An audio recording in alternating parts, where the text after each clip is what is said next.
साल 1584 में जापान के मीमासाका प्रोविंस के मियामोटो विलेज में एक बच्चे का जन्म होता है जिसका नाम रखा गया मियामोटो मुसाशी। ये वही टाइम पीरियड था जब जापान सिविल वॉर की आग में झुलस रहा था, जिस वजह से मुसाशी की परवरिश एक ऐसे एनवायरनमेंट में हुई जहां हर ओर केओस और इंस्टेबिलिटी फैली हुई थी। मुसाशी के पिता शिनमेई मुनिसाई खुद एक फेमस समुराई थे जिन्हें बेस्ट इन जापान का टाइटल भी मिला हुआ था। वो जित्ते के मास्टर थे जिसे 10 हैंड भी कहते हैं और ये दिखने में कुछ कांस्टेबल के इस वेपन जैसा दिखता है। सो मुसाशी और उनके पिता के बीच रिलेशन कुछ खास अच्छे नहीं थे। एक दिन मार्शल आर्ट्स की ट्रेनिंग के दौरान दोनों के बीच एक बहस हो गई। मतलब कहे तो उनके पिता इतने नाराज हो गए कि गुस्से में आकर के उन्होंने मुसाशी को अपने घर से ही बाहर निकाल दिया। सोचिए, सिर्फ 7 साल की उम्र थी उस समय मुसाशी की जब उन्होंने अपना घर छोड़ा।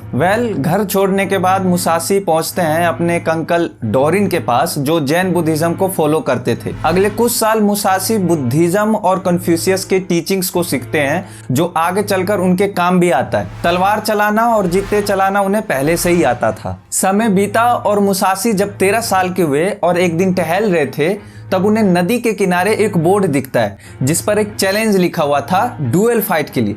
रूल एकदम सिंपल था, लिव और डेथ। इस तरह ओपन चैलेंज देना उस समय जापान में बहुत कॉमन था। मतलब ये एक तरह से मैसेज होता था कि जो हूं मैं हूं, और अगर किसी को लगता है कि वो मुझसे ज्यादा कैपेबल है और ताकतवर है तो वो इस चैलेंज को एक्सेप्ट करे। सो जिसने चैलेंज दिया था उसका नाम अरिमा खियाई था जो खुद एक बहुत ही फेमस वॉरियर था। तो हुआ ये कि मुसाशी ने बिना सोचे समझे अपना नाम उस चैलेंज बोर्ड पर लिख दिया। विलियम स्कॉट अपनी किताब द लोन वॉरियर में इस घटना को एक्सप्लेन करते हैं। जल्द ही एक लेटर अंकल डोरिन के पास पहुंचता है जिसमें टाइम, डेट और प्लेस मेंशन था। हाँ, एक और चीज लिखी थी, लिव और डेथ। अंकल डोरिन इस लेटर को पढ़ने के बाद काफी परेशान हो जाते हैं और इस फाइट को रुकवाने की पूरी कोशिश करते हैं। चैलेंजर अरिमा खियाई, जिसकी उम्र मुसाशी से काफी ज्यादा थी, उसने सिर्फ एक शर्त पर मुसाशी को जिंदा छोड़ने के लिए राजी हुआ। शर्त ये थी कि फाइट वाले दिन मुसाशी सबके सामने अरिमा से माफी मांगेगा। सो फाइट वाले दिन जब माफी मांगने का प्रोसेस चल रहा था तभी अचानक मुसाशी अपनी तलवार लिए मैदान में कूद जाते हैं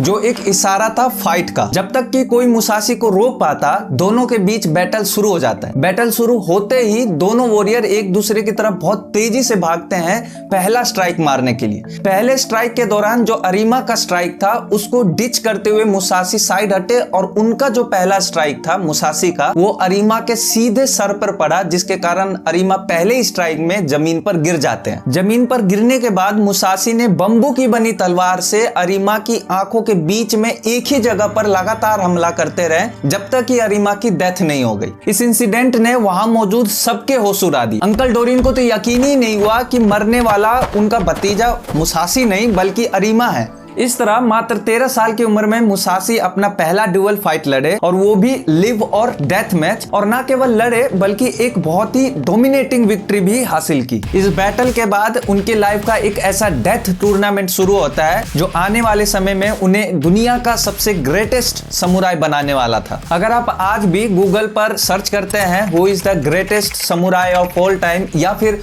who is the greatest swordsman of all time, तो एक ही रिजल्ट मिलेगा, मियामोटो मुसाशी। अपनी कहानी पर वापस आए तो मुसाशी अगले 7 सालों में कई ड्यूअल बैटल जीतते हैं, जिसके बाद 20 साल की उम्र में मुसाशी क्योटो पहुंचते हैं जहां उनका सामना होने वाला था एक बहुत ही फेमस मार्शल आर्ट स्कूल से। क्योटो में मार्शल आर्ट से रिलेटेड 8 मेजर स्कूल्स थे जिनमें सबसे ज्यादा फेमस योशिओका स्कूल था। एक बहुत ही इंटरेस्टिंग बात यहाँ पर यह भी है कि एक जमाने में मुसाशी के पिता ने भी इस स्कूल को बैटल के लिए चैलेंज किया था जिसमें वो जीते भी थे। इसलिए एक तरीके से देखा जाए तो मुसाशी को अपने आप को टफ चैलेंज तो देना ही था, साथ ही साथ अपने पिता के लेगेसी को भी फॉलो करना था। यही वजह रही कि मुसाशी ने बिना टाइम वेस्ट किए योशिओका क्लैन के मास्टर सेजिरो को चैलेंज किया। अब क्योंकि एक यंग लड़के ने मार्शल आर्ट्स के सबसे बड़े स्कूल को चैलेंज किया था, ऊपर से एक जमाने में इस लड़के के पिता ने इस स्कूल को डिफीट भी किया था, तो जाहिर सी बात है चैलेंज तो एक्सेप्ट होना ही था। मुसाशी और योशिओका स्कूल दोनों ने इस फाइट सीरीज को जीतने के लिए साम दाम दंड भेद सभी तरीकों का इस्तेमाल किया। सो मुसाशी हमेशा एक टैक्टिक अपनाते थे,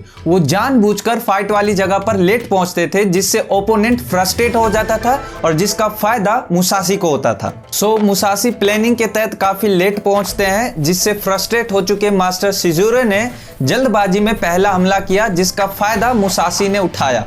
इस बैटल में शिजुरो बुरी तरीके से घायल हो गया और ना लड़ पाने की कंडीशन के कारण मुसाशी ने शिजुरो को जिंदा भी छोड़ दिया। शिजुरो के लिए ये उसके मरने से कहीं ज्यादा अपमानजनक था।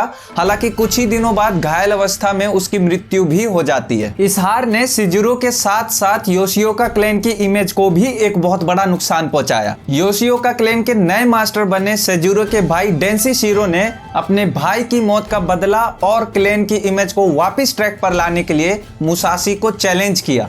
एक बार फिर मुसाशी फाइट में लेट से पहुंचते हैं, जिससे फ्रस्ट्रेट हो चुके डेंशिशिरो ने पहला हमला किया, वो भी बिना सोचे समझे। एक बार फिर फ्रस्ट्रेशन का फायदा मुसाशी ने उठाया और बैटल के दौरान डेंशिशिरो का भी हाल वही किया जो उससे पहले उसके बड़े भाई सेजुरो का किया था। बस अंतर ये था कि इस बार बैटल के दौरान ही डेंशिशिरो की डेथ हो गई थी। इस इंसिडेंट ने योशिओका क्लैन को काफी गुस्सा दिला दिया, जिसके बाद योशिओका स्कूल ने जल्दबाजी में एक 12 साल के बच्चे मासाशिरो को नया मास्टर बनाकर मुसाशी को चैलेंज कर दिया। प्लानिंग ये थी कि मुसाशी जब बैटल फील्ड में आएगा तब सभी लोग उसको घेरेंगे और फिर उसकी हत्या करेंगे। लेकिन इस बार मुसाशी ने एक बहुत ही अलग दांव चला। लेट पहुंचने की जगह वो समय से बहुत पहले ही फाइट वाली जगह पर पहुंच गए और झाड़ियों में छुप गए। सभी अटैकर्स को लगा कि इस बार भी मुसाशी लेट ही पहुंचेंगे, जिसके कारण अटैकर्स काफी रिलैक्स थे। जब सब कुछ शांत था तभी अचानक ही मुसाशी ने हमला किया और 12 साल के एक बच्चे का सर धड़ से अलग कर दिया।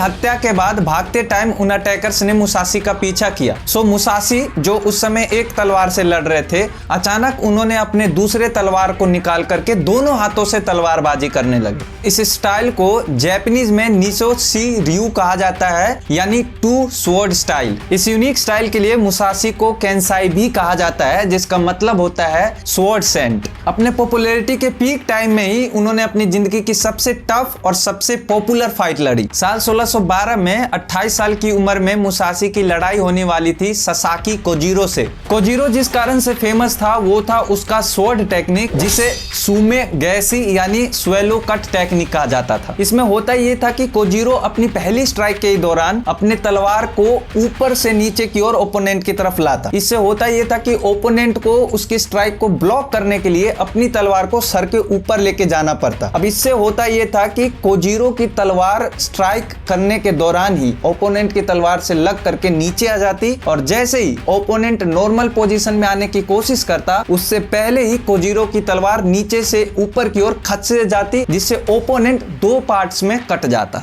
ये टेक्निक काफी डेंजरस थी, जिसका अंदाजा मुसाशी को पहले से ही था। सो मुसाशी एक बार फिर लेट पहुंचते हैं, जिससे कोजीरो काफी एंग्री हो जाता है, जिसके बाद दोनों के बीच एक बहुत ही हीटेड कन्वर्सेशन होता है। जितना हाइप इस बैटल को लेकर था, उतनी ही जल्दी ये बैटल खत्म हो गया। दरअसल फाइट शुरू होते ही दोनों ने एक ही समय पर एक दूसरे पर हमला किया। जैसे कि कोजीरो अपने पिछले फाइट में करता आया था, उसने अपने स्वॉर्ड को ऊपर से नीचे की ओर चलाई, जिसमें मुसाशी के सिर पर बंधी पट्टी कटकर नीचे गिर गई। वहीं मुसाशी की स्ट्राइक सीधे कोजीरो के सर पर लगी, जो काफी जोरदार थी, जिसके कारण कोजीरो के सर से खून निकलने लगा, जिसके बाद उसकी मौत हो जाती है। इस तरह मुसाशी ये फेमस ड्यूअल जीत जाते हैं। इसके बाद उन्होंने अपनी जिंदगी में कई और लड़ाइयां लड़ी, जिसके बाद फाइनली उन्होंने ड्यूअल फाइट से रिटायरमेंट ले लिया। एक ऐसा योद्धा जिसके रिटायरमेंट के समय विनिंग स्ट्रिक 62-0 था और जो आज भी एक वर्ल्ड रिकॉर्ड है। 13 अप्रैल 1643 में ये समुराय रेनगो नाम के गुफा में जाते हैं, जहां अपनी जिंदगी के अंतिम समय यानी 1645 तक वो वहीं रहते हैं। वहां रहने के दौरान उन्होंने 2 फेमस किताबें लिखी।